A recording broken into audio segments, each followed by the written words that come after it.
leaders feel like they cannot show any sort of weakness, that really interrupts the connection of empathy between a leader and those they're leading. Kim Howell, welcome back to the 3 Points podcast. Hi, Tony. Thanks so much for having me back. I appreciate it. It's been a minute. I can't actually remember when it was we recorded our first episode, which was all around the theme of the Great Resignation. Can you recall what year that was or month? It has to have been a couple of years ago. Definitely. It's yeah, at least. And look, things have changed in the market. Like, I'm curious before we launch into today's episode, what's your current sort of state of the union in terms of us moving away from the Great Resignation? Have things moved on a little bit? Well, it was funny. I was having a conversation with someone the other day saying that, we went from the Great Resignation to now the Great Revolt with layoffs and the shakeup in tech. And it's becoming an entirely different beast where before it was folks leaving of their own will and volition. And that landscape is definitely changing.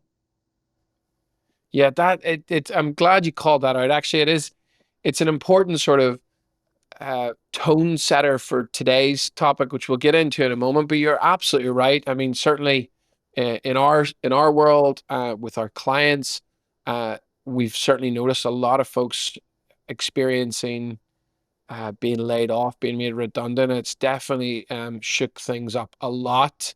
And at the same time, I don't know about you, Kim, but certainly I'm seeing a bit more optimism in the market that people are actually able to shift and find new things that are hopefully better suited for them. Are you seeing a bit of a bounce back in terms of people who've been laid off, that they're finding a different path that's perhaps more suited? Any optimism, I suppose, is what I'm asking. I do see optimism among those who have been laid off, but conversely, I do see a lot of survivor's guilt with those who remain.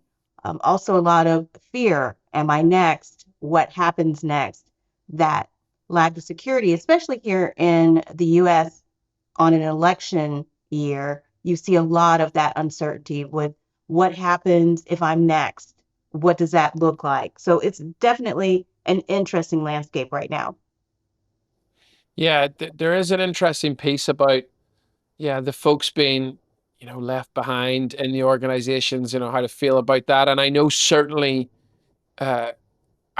in the US things are different, right? We even think about the fact that layoffs are happening a little bit more. They're happening quickly in the US, whereas I think in Europe and other parts of the world, there's a little bit more protection for the employee. Yeah. So that's been interesting in what I've been seeing. But again, it's just interesting to look ahead, or look back, sorry, to look ahead. And although our first podcast episode was about the Great Resignation, it was certainly a moment in time and things have shifted. The theme that we're going to talk about today, I think is fair to say, is evergreen. It's been there forever. It's going to be there forever. It's going to be important for leaders, whatever the context and the climate. And that is empathetic leadership. That's what we want to talk about today, Kim. Absolutely. Yeah.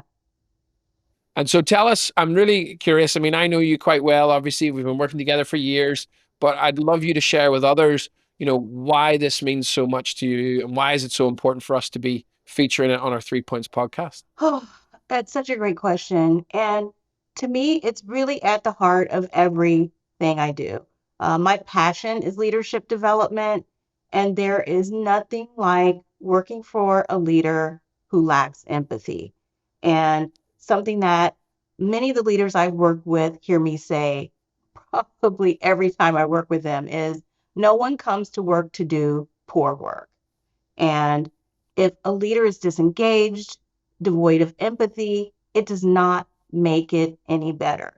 And I'll say that, garbage doesn't smell better the longer you leave it out.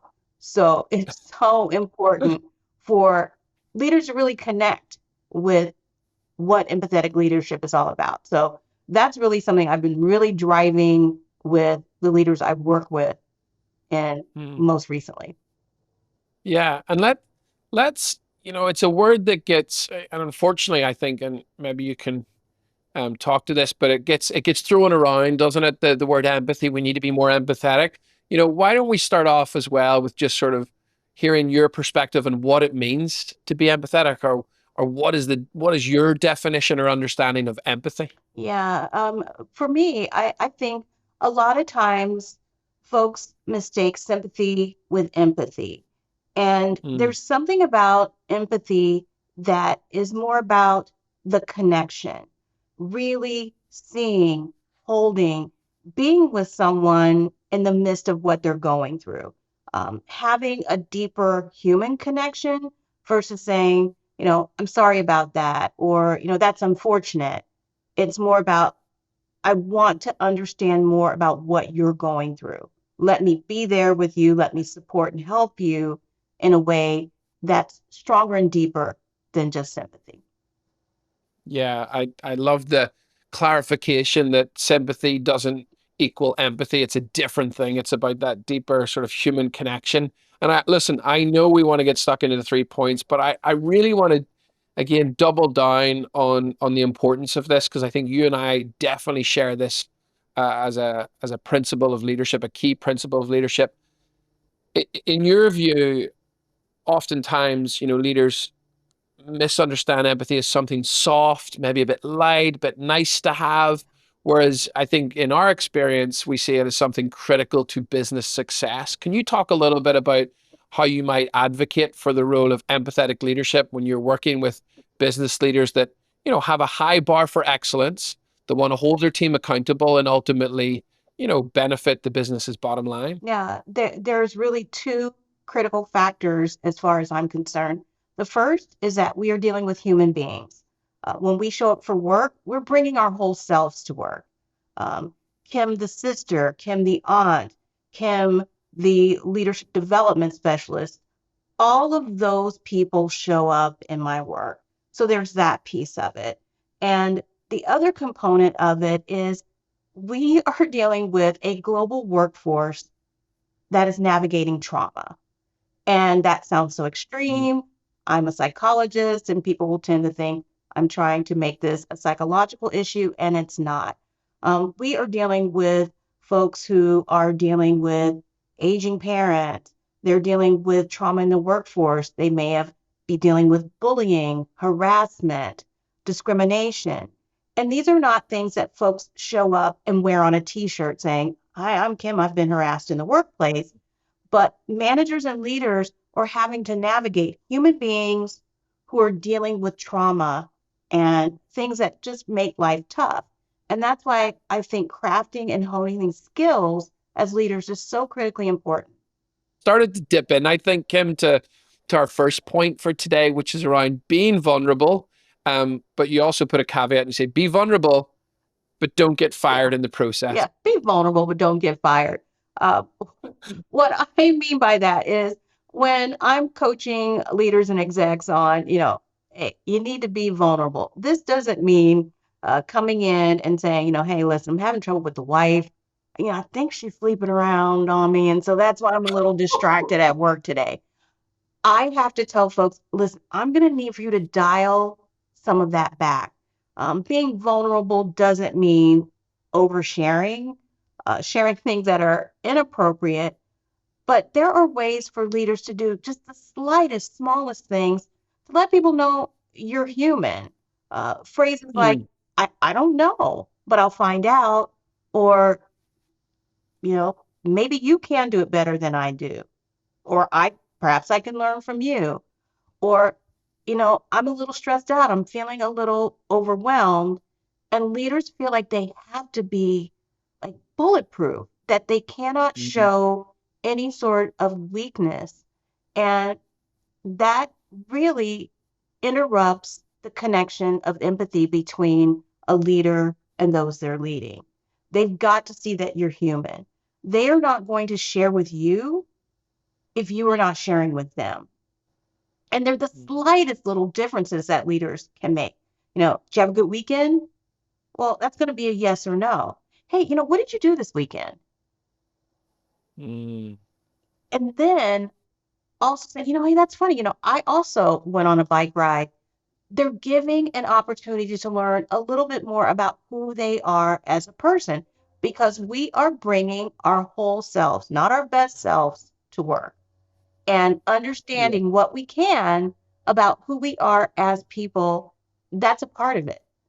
Do you like to bike ride? Do you have children? What are your dogs' names? Really important stuff. And those little vulnerabilities can make a huge difference. So look, I want to move into point number two, which is about be mindful, even if your mind is full. Talk to us about that. Yeah, this one's really near and dear to my heart. And this is all about mindfulness, connection, but I don't know about you, man, but I'm juggling a lot right now. I know you are. Hmm. I When I talked to you recently, I'm like, what country are you in? I don't know. There's so much going on. And a lot of times managers and leaders feel like they have too much going on to be mindful. Or they'll think, Kim wants me to meditate for 15 minutes a day. No, what I want you to do is one of the best tools for mindfulness is a calendar. And Mm. when you're trying to engage empathy, it's little things like uh, it's when's their birthday? There's a book I was reading recently, and there was a line in it. It said, "Grief is spiritual," and a lot of times we are working alongside people who are grieving, dealing with trauma, and it's so important to mark the date of they experienced a loss on this date, or notes like their parent is suffering with cancer, their kid is having difficulty in school. Even if you have to make note of this so that you can go back and reference it later, it doesn't mean that you don't care or you're doing something wrong because you can't remember. It's just an indication that you're human. We have a lot going on, and sometimes we need a prompt to be able to go back and say, hey, I want to go back and loop back and say, I know it's been a couple of weeks since you were having trouble with your kid. How are things going? Or, Mm. hey, happy anniversary. You've been here 3 years. Good for you. We've got to start doing those sorts of things because we're becoming busier and busier and busier as as a species. That's not going to change. But that doesn't mean that we have to leave mindfulness and empathy by the wayside with that. So even though we are juggling so much, it becomes so important to find ways to make sure we can follow up prompts to Yeah. be more mindful. Yeah. But look, in the context and in the spirit of being vulnerable, as you know, and some folks may know, my mother passed away only about 6 months ago, and um, that experience alone obviously has changed my life forever. And certainly for I have two experiences in relationships with clients that come to mind. On one hand, I had one client, amazing client, who we're going to do a lot of work with this year. I'm delighted to say, and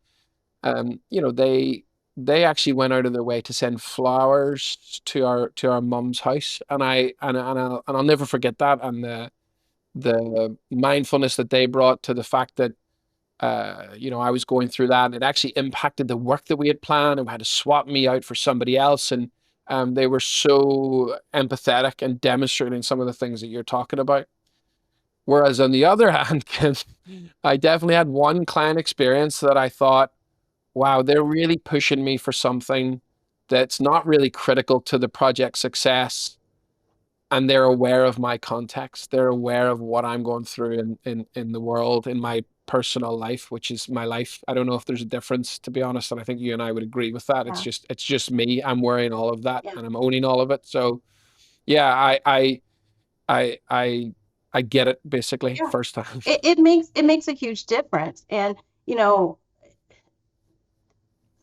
one thing that we have a tendency to do is someone has a loss or a trauma, and we want to either fix it or say, you know, yeah, yeah, I understand. And we don't. And, Mm. I've dealt with something very similar with just lack of empathy, where I had someone tell me, and this was a year ago, as you know, here, vulnerability and sharing. I this Mm. week, a year ago, very tragically lost an aunt and uncle. And I had a client tell me, I suffered a loss. You know what I did? I threw myself into work. Wow. And I felt guilty and I felt like, why can't I get over this? Why can't I shake this off? I've had my 3 days of bereavement. Why am I not able to jump back into work? And Mm. when you get a moment to be mindful yourself, I'm like, you know what? Wait a minute. This is absolutely the antithesis of empathy. Mm. Yes, you've had a loss. It's not the same loss. And even if it was, as human beings, we deal with loss differently. I'm not asking you to fix this or ignore it. I'm just asking you to see and hear me right now. So Mm. I absolutely think that's just a really important point you made. And just even your sharing, again, demonstrates like leadership Mm. and empathy. We have to trust each other with those soft, vulnerable hurts. Mm. Yeah, Yeah, and it like yeah, thanks, Kim, and thanks for you for sharing. And I look, we're talking about empathy, but we're talking about this in practice. And I think this is why it's really great that you've hit it head on around both those amazing life experiences of positive anniversaries or births of children or marriages or anything, winning a basketball game, you know, all of that good stuff. And then, of course, all of this much more challenging, human experiences. And I want to again echo uh, why for me, empathetic leadership is absolutely critical. Why I'm so delighted you've come on to share because you're an expert in this field and you do a lot of work with executives in this space to try and better the world. If I share back to those two stories, I can tell you one thing.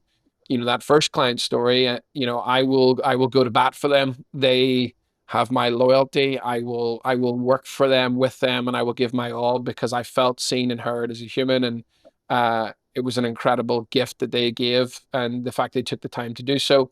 And equally or conversely, that other client, I don't suspect we'll be doing too much work together again because I didn't feel those things that I need as a human being first and foremost to then do my best work. And I think always for us leaders, we have to remind ourselves, as you said at the start of this podcast, it's a people. We're talking about people here, and in order to get the best out of people, we've got to lead first with a people focused mindset. yeah, yeah. And, I like that you highlighted even the positive.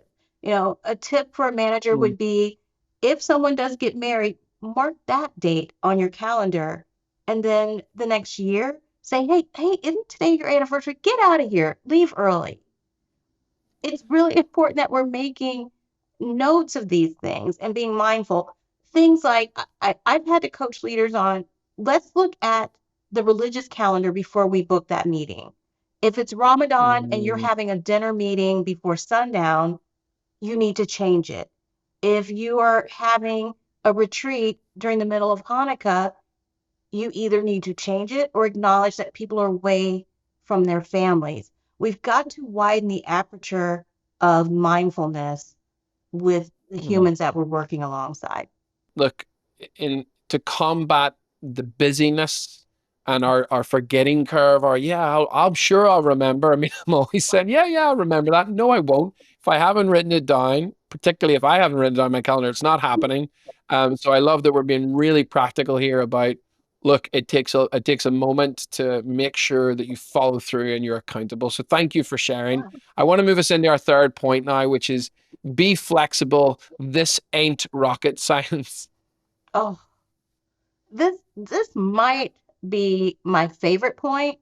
Uh, I swear, I worked in biopharma, I've worked in high tech, I've worked in trade show, and even in biopharma, it ain't rocket science. Sometimes it is rocket science, but what I mean by that is we can take work so seriously that we become so rigid and brittle. And Mm. I'm seeing it a lot now in this current climate globally. And it's, hey, we got to get people back into these offices. Hey, but we're taking away some of the free food. Or, there's not as many shuttles going into the office, but we got to have you back in the office. And there are these rules. And I'm starting to push not just managers and leaders, but companies on why. If there's reasons, Mm. be transparent about it. But to have employees reach out to me and go, Kim, I was told that I have 1 day a week I can work from home and it has to be the same day every week. And now, how am I supposed to get my kid to daycare and no one cares? And I'm here to tell you, barring a few industries, roles, and jobs, there is nothing wrong with going, hey, listen, if you need that to be 2 days a week, just deliver the outcomes and keep it moving because I don't have kids, but I know that's got to be challenging for you to try to navigate daycare. How hard is that? Or my personal favorite is 3 days bereavement. Oh, Okay, 3 days and I'm all better. Um, I'm dealing with parents with very serious health issues. If mm, I have to hop on a plane and head to the East Coast, that's burned up a day traveling there and back. You know, we have got to be brave enough as organizations and leaders to go, we're asking people to do things that make no sense and actually do not affect the bottom line. It's that mm, we want to have power and control in order to think we're delivering the outcomes. And I am challenging leaders and organizations to be brave enough to shatter that ideology, to be willing to say things like, let's create a policy where a bereavement policy is 5 days a month for the first 6 months. mm, Let's change this to where we are focused on what outcomes we expect from people, deliver to the outcomes. I don't care where you are. I don't care if the goal is to make 10 widgets and you can make those 10 widgets while you're sitting on a beach in Tahiti or you're at home taking care of your kids, do it. And, I do understand that there are instances where that's just not feasible or realistic. But I do put the challenge out there when it is. Let's be brave enough to see people as humans and to be willing to be more flexible instead of so rigid around these things. oh, amazing. I'm just picturing myself right now on a beach building widgets and I'm a huge believer, and I learned that earlier in my career over output, not input, and delivering to outcomes. I mean, I'm bought in on that, and I love that the way you've introduced this be flexible is let's ask the question why. Why does it have to be like this? And it can't be because this is what everyone in the industry is doing or because my boss said so. And I think that's a critical starting point. The second thing that you said, Kim, which I think also is one of the issues that I see with, teams, leaders, and organizations. It's not about you have to have had or be living the same experience. You mentioned these kids thing, the kids thing. I don't have kids, but it doesn't mean I can't empathize Right. with a parent.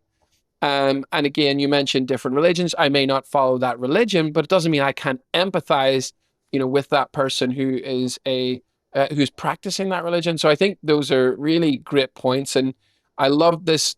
We talked about this actually when you were visiting us in Belfast for our Playmaker Summit recently. We talked about the lack of bereavement leave, 3 days, which is just madness. I will tell a very short positive story about my sister, and I don't know if I told you this when you were here, but I think it's a great example for everyone of how it should be done. My sister has a manager. She works in the University of Edinburgh, in Scotland, and my sister was debating when do I return, when should I go back, and I want to go back, and I know the team needs me, and she was trying to figure out when was going to be best, both for her team but also for her. And her manager stressed the importance of her not returning too soon because it doesn't serve my sister and it won't serve the team. Right.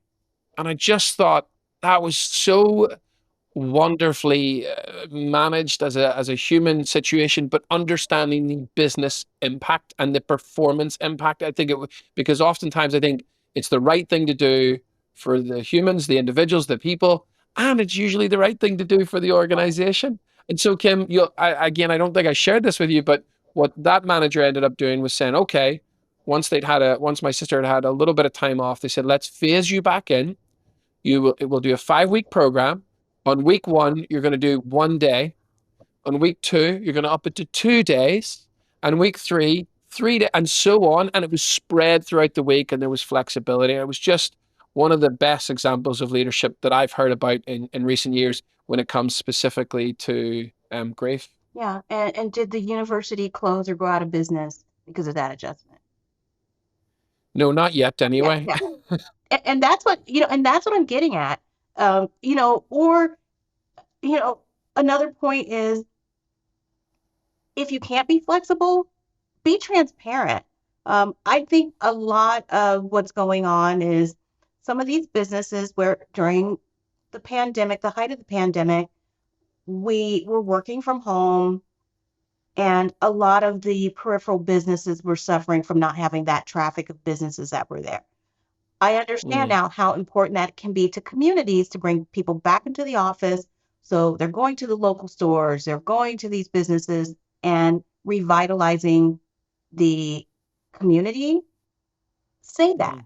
Like, we need you all back in the office because businesses around us are suffering, or we need you back in the office because we're paying a lot of money for this real estate and we don't want to sell it. So we need to have people in the office. Just be transparent. If you can't be flexible, at least be honest about why you can't be flexible. That is such a nugget. If you can't be flexible, be transparent. I absolutely love that. Yeah, and we've seen that throughout COVID, right, in the pandemic of how people manage that and the transparency. Oh, this has been such a great conversation, Kim. I know you've got a lot on your plate, so I'm going to wrap us up with our 3 points. We've talked about one, be vulnerable, but don't get fired in the process. The second point we talked about was be mindful, even if your mind is full. And thirdly, we finished off by discussing what it means to be flexible and that this ain't rocket science. And thankfully, my sister's college is still Yes. in action, so that's good. I want to ask you a final question, which you may remember from your first episode with us. How do you think the world might change if we implemented these 3 points that you've just shared with us? Ooh, um, it's this is a biggie. I have been in the workforce for longer than you've been alive, Mr. McGarren. And there is nothing like working for an inept, bad manager. And we have all had experiences where we've either wanted to leave a job, have left a job. Even I personally have left jobs without another job because I just could not work with a toxic manager. And Mm, I could either make that a bone of contention for the rest of my career, or I could lean in and dedicate this work to making sure that I am giving managers and leaders the tools that they need so that no one in the world who is working has to deal with that sort of environment ever again. I really want the workforce, and I have grandiose dreams, Tony. I mean, around the world, where workers are like, we're coming in here. It's how we work. High five.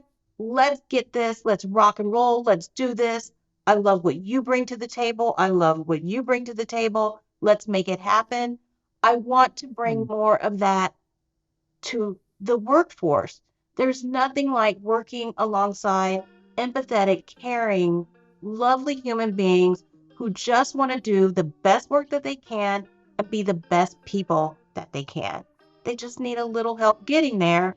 And I like to think that's why I'm here. Oh, That is why you're here, and God, I'm feeling inspired. And yeah, I'm so delighted. You know, you've taken the time to share this with us.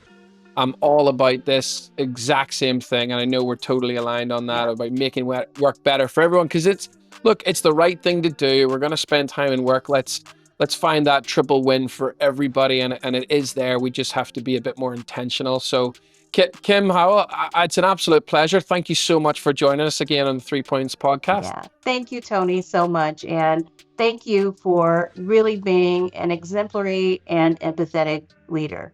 From day one, since I've worked with you, that's who you've been and who you bring to the table. Um, I don't know if it's your best self, but it's definitely your whole self. And I appreciate you and the work that you do. So thank you so much for this opportunity.